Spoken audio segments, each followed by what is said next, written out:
అది ఏది ఉన్నప్పుడు కూడా ఈరోజు జూబ్లీ హిల్స్లో ఇప్పుడు ఉన్నటువంటి ఒక పరిస్థితిలో కాంగ్రెస్ పోటీ చేస్తుందా, మజ్లిస్ పోటీ చేస్తుందా, లేకుంటే Majlis party candidate Congress symbol మీద పోటీ చేస్తుందా? ఎందుకంటే ఇప్పుడు ఉన్నటువంటి కాంగ్రెస్ క్యాండిడేట్ గతంలో ఎంఐఎం క్యాండిడేట్, ఇప్పుడు ఉన్నటువంటి కాంగ్రెస్ క్యాండిడేట్ డైరెక్ట్ గా టికెట్ వచ్చిన తర్వాత ఎంఐఎం అధినేత దగ్గర పోయి కాళ్ళకి దండం పెట్టి ఆశీర్వాదం తీసుకున్నాడు. సో ఇది స్పష్టంగా మనకు కనబడుతుంది. ఈయన MIM candidate Congress party symbol మీద పోటీ చేస్తున్నాడు. ఇంతకుముందు కూడా ఎంఐఎం క్యాండిడేటే, అప్పుడు ఎంఐఎం క్యాండిడేట్ పతంగ్ మీద పోటీ చేశాడు సింబల్ మీద, ఇప్పుడు కూడా ఎంఐఎం క్యాండిడేటే.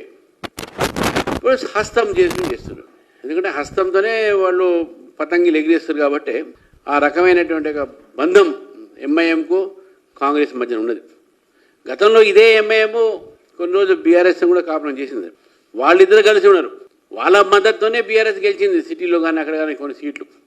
కాబట్టి ఈరోజు ఎంఐఎం వాళ్ళ స్థానం రెండో స్థానం వచ్చినప్పుడు కూడా పోటీ చేయకుండా వాళ్ళ క్యాండిడేట్ని కాంగ్రెస్ పార్టీని నిలబెడుతున్నారంటే ఇది ఒక జూబ్లీ హిల్స్ ప్రజల మీద ఇది మోసపూర్వకమైన చర్చగా ఈరోజు భావిస్తా ఉన్నాం.